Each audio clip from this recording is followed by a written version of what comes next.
Hey guys, Jsnow with the Timeless Isle preview for you guys. So in the PTR, this is PTR footage, so a lot of this stuff doesn't work. But to get to Timeless Isles, you're actually going to get a message in your mailbox, and it's actually going to contain an item that will teleport you to the Timeless Isles. So you just got to quickly check your mailbox, grab your item, and you're good to go at the moment on the PTR, and this will teleport you to the Timeless Isles. Now, the Timeless Isles is a weird place. It's supposed to be a place where time has stopped, and there's tons of things to do. There's dynamic events, tons of about 4 world bosses, I think, and tons of items to loot and places to explore on one small island, which is pretty interesting.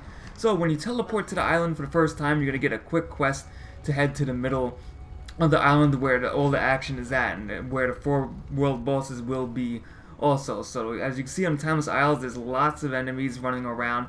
Most of the enemies here are elite, and this island is mostly meant for group questing, I assume, because there's lots of elites, and there's big treasures also to be found that are also being guarded by tons of elites. So there's elites pretty much everywhere, big boss monsters, lots of ways to get one-shotted. So you actually gotta be pretty careful while roaming around this place.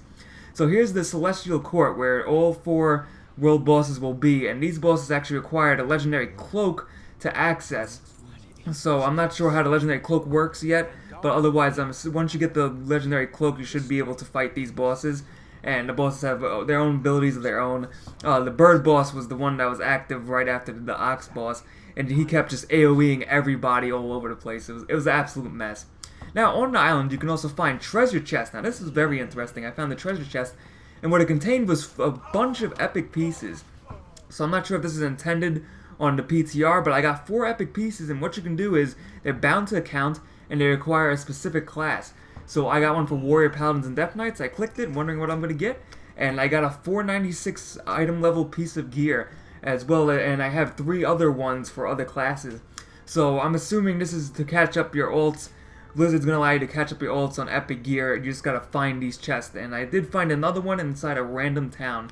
So they weren't too hard to find, but then again, if you're on a populated server, or once the virtual realms kick in, the chests will probably be a little bit harder to find than I was finding. I was finding them pretty quick. Now what we have here is dynamic events. So out of nowhere, I was just questing along, trying to figure out this quest. One of them was bugged, and then all of a sudden a bunch of elementals came out of nowhere. So with these elementals, I was wondering why did they come out of nowhere, and I just realized this is a dynamic event. So Blizzard has actually added dynamic events onto Timeless Isles, and it's pretty exciting to have everybody working together to defend a town from a big invasion of monsters. So in this dynamic event, I'm not sure if I'm going to be saying it right, but basically I think it was you had to kill 10 elementals while protecting the brew canister. Now I may have gotten that wrong, but it was a ton of fun anyway to just have all of a sudden a huge invasion of monsters coming out of nowhere and invade a town in World of Warcraft. I mean, it was just pretty exciting. So right now, even the Horde were working together. Now this could be a little on PvP servers. I'm assuming this is a PvP island because I think I was on a PvE server. But the Horde are trying. You could see this PvP going on. There's rogue stabbing somebody in the background. So the Horde and Alliance are probably actually gonna have to work together to finish these dynamic events. Then again, on a lopsided server, we'll just have to see how this goes. If there's a ton of Alliance and Horde, will the Horde be able to participate in these dynamic events? So that's the only issue I could see here. Now, once all the brutal elementals were killed, a big boss appeared. So I thought the dynamic event was over. I was like, alright, we killed it.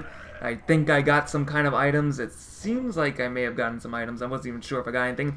Then all of a sudden I'm like, whoa, big boss. So we're going to head over to the big boss, and everybody's just blowing it up. It's using the AL attacks and all this cool stuff. So it was just absolutely exciting, even though I had no clue what was going on because I was not expecting it. So bravo to Blizzard for adding dynamic events. This is definitely keeping WoW a little bit more fresh, even though it may be an old mechanic for some people who play other MMOs. Now, on to the next part. Now, while questing on the island, I actually even found a quest that actually get to know lore. So there's actually a lore daily quest where you can get a whole bunch of extra coins for knowing your World of Warcraft lore. And I did not know many of this because these are actually pretty specific questions for any of the lore fans out in WoW. This is definitely an interesting daily quest that's in the middle of the island, around the middle of the island, and you can answer the questions. I got all of them wrong, so I was not able to win anything, unfortunately. And that's it. That's the quick preview of the Timeless Isles. There's a whole bunch more stuff to do. I'd rather wait for the PTR to get more patched up so I know what works and what doesn't work. But go check it out in the PTR right now if you have World of Warcraft, and you guys should enjoy it. So thanks for watching this video. If you guys like WoW videos, subscribe for more, and I'll see you guys next time.